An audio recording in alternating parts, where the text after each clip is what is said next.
This is a quick demonstration on how to mark up your CPT book for GI upper endoscopies. And for this demonstration, I will be using the 2020 Professional Edition published by the American Medical Association. The upper GI endoscopy codes start on page 309 in this edition of CPT and are divided into three main sections. And I have used three different colors of highlighter, maybe more, but three main colors of highlighters to tell the difference between these three sections.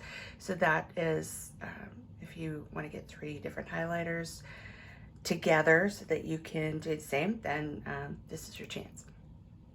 So the first section of GI endoscopy is for esophagoscopy, and there are a couple of notes at the very top of this subheading for endoscopy that you should become familiar with. I will tell you that this paragraph here about esophagoscopy, I feel like really should be underneath esophagoscopy because it's talking specifically about imaging the esophagus and nothing else. Actually, this does say the very proximal, what does it say? The very proximal region of the stomach. So that was kind of a lie when I said just the esophagus. But as we go through, you'll see that most of our GI endoscopy codes are going to be found under EGD.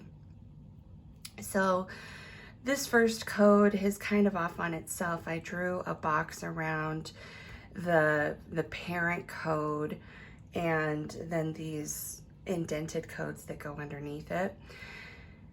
The main structure of all of your endoscopy codes, your parent code will always be your diagnostic endoscopy, and that's the procedure where they do just the visualization. They're not doing anything extra like biopsies or dilations or removal of lesions, etc. So your parent code will always be diagnostic. Whenever they do something else, this code is going to go away, and then you would add your code for whatever procedure was performed.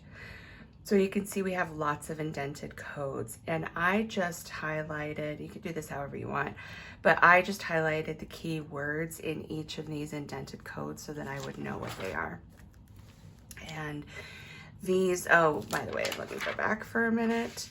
Also, your esophagoscopy codes are divided between rigid and flexible, and your flexible esophagoscopies differentiate between transoral and transnasal. So I've got these labeled as rigid here.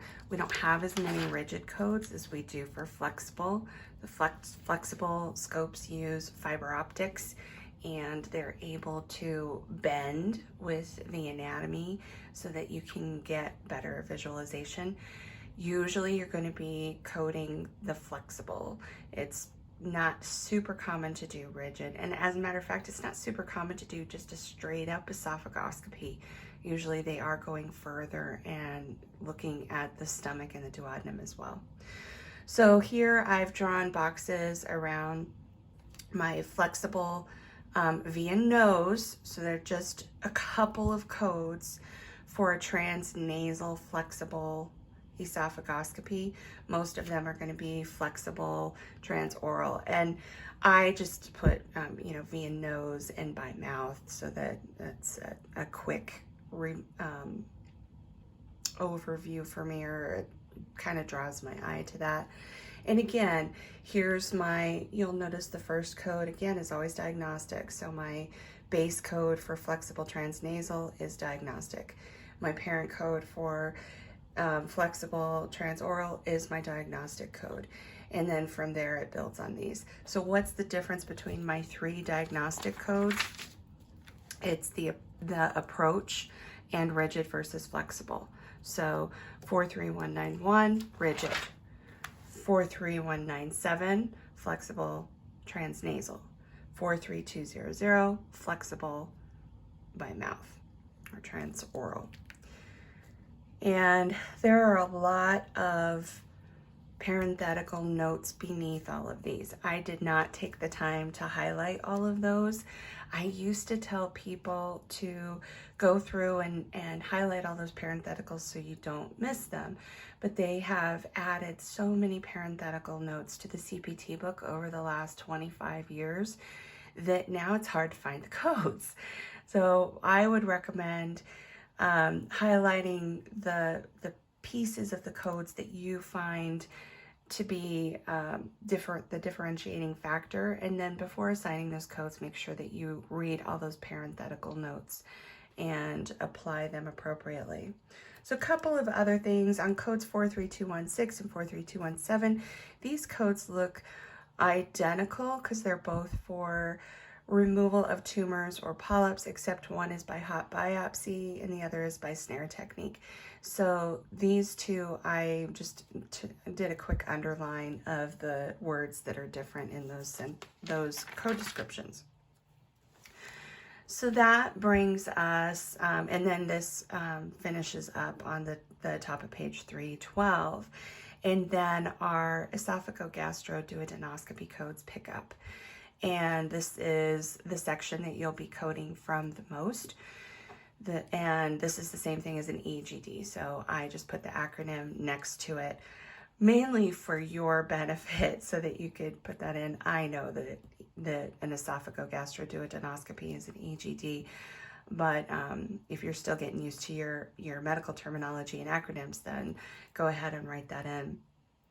There are notes at the beginning of the EGD category or subcategory. I don't even know how deep we are into this section now. I think it's a subcategory where, telling you which codes to use for examination of just the esophagus and the proximal and upper end of the stomach. So that leads you back to the esophagoscopy codes. This tells you that you will be using this section of codes for patients with surgically altered stomachs, as you would see in a patient who's had gastric bypass or a Billroth 2 procedure. And then there's a note at the top of the second column on page 312 that's important to note, because it talks about if they look at just the, where they're not looking at the duodenum, so they deliberately did not look at the duodenum, then you add modifier 52 if they plan to come back, or 53 if a repeat examination, or sorry, 52 if they don't come back, and 53 if a repeat examination is planned. That is a prophy or a physician guideline, because we don't use modifier 53 in the facility setting. So I just wrote next to it 74 for facility. If you're coding for the hospital setting, make sure that you are using modifier 74 and not following this instruction that is for physicians. So the first code, the base code, this is one of the few CPT codes that I've memorized, and it's been several years since I've coded EGDs in a facility setting, but I've coded this a lot and this code has not changed. So your baseline code, diagnostic code for an EGD is 43235, and all of the indented codes underneath that parent code, and you'll see I did all of my EGDs in green, so that if I'm flipping through really quickly, I don't accidentally go to these codes. Because what you'll find is this code 43204, which is for esophagoscopy, and my parent code is all the way up here, but it says injection sclerosis of esophageal varices, and then somewhere, I can't see it right now, you should have something here that looks exactly the same. And so then you start to say, well, what's the difference? Or here's the biopsy one. Biopsy with an EGD 43239. biopsy for an esophagoscopy 43202, and the code descriptions, the indented part is identical. And you got to go back to your parent code and make sure that you're in the right section. So again, color coding for me, just so that I know I'm in the right subcategory. Lots of EGD codes. You're going to find more EGD codes. Everything that's green is an EGD. You're going to find more EGD codes than esophagoscopy codes because they are more common. And again, I've highlighted just the important pieces of each of these codes. The only code that I really wrote off to the side on was code 43246. It's on page 314. I wrote PEG off to the side. This is your percutaneous endoscopic gastrostomy or PEG tube placement. And single code. So all of these, like my parent code for all of these is all the way back over here. So this just kind of helps give you a visual of all of that. Now ERCPs, so your endoscopic retrograde cholangiopancreatography, this starts out as an EGD, and then they go into the pancreatic and bile ducts and start to look around and do some imaging as by scope as well as through radiology methods. Lots of notes at the beginning of this subsection in CPT. This one, it's interesting, they give you the acronym for ERCP, but they didn't for EGD, which is kind of bizarre. I've done some color coding here just to kind of help break up the guidelines. I also put a box around this part of the guidelines because these two definitions go with that, and just chunking it out to make it a little more digestible and easier to reference and not so much, just blocks of text. I've also underlined a couple of things that I find interesting in this section. They tell us that if you're going to repeat CPT code for a couple of these, to use modifier 59, which goes against what we know about modifier 59. It's an NCCI modifier. Duplicate codes don't hit NCCI edits. They might hit an outpatient code edit, an OCE edit, but they don't hit an NCCI edit. Even so, CPT instruction says to use modifier 59 for these, so I underlined that because I found that of particular importance. And then just the portions of the guidelines that I really wanted to call out. All of my ERCPs are in orange, again, so that if I'm flipping through my book really quickly, I am able to differentiate my ERCPs from my EGDs, from my esophagoscopies. And your base code 43260, again, this is your diagnostic code, or I shouldn't say base code because that's like an add-on thing. Parent code is diagnostic, and then all of your indented codes include those additional surgical procedures. So if you end up going with an indented code, your 43260 goes away. Couple of other things that I added in here. That modifier 59 thing is so counterintuitive to what we recommend for repeating procedure codes. We always recommend that you use modifiers 76 or 77, but I went ahead and wrote those in. So these are from the guidelines. Use modifier 59 for multiple procedures per CPT. And then I just wrote in on this code 43277 that this includes balloon dilation of the sphincter of Oddi. And this code looks really similar. This is a transendoscopic balloon dilation of the biliary or pancreatic ducts of the ampulla.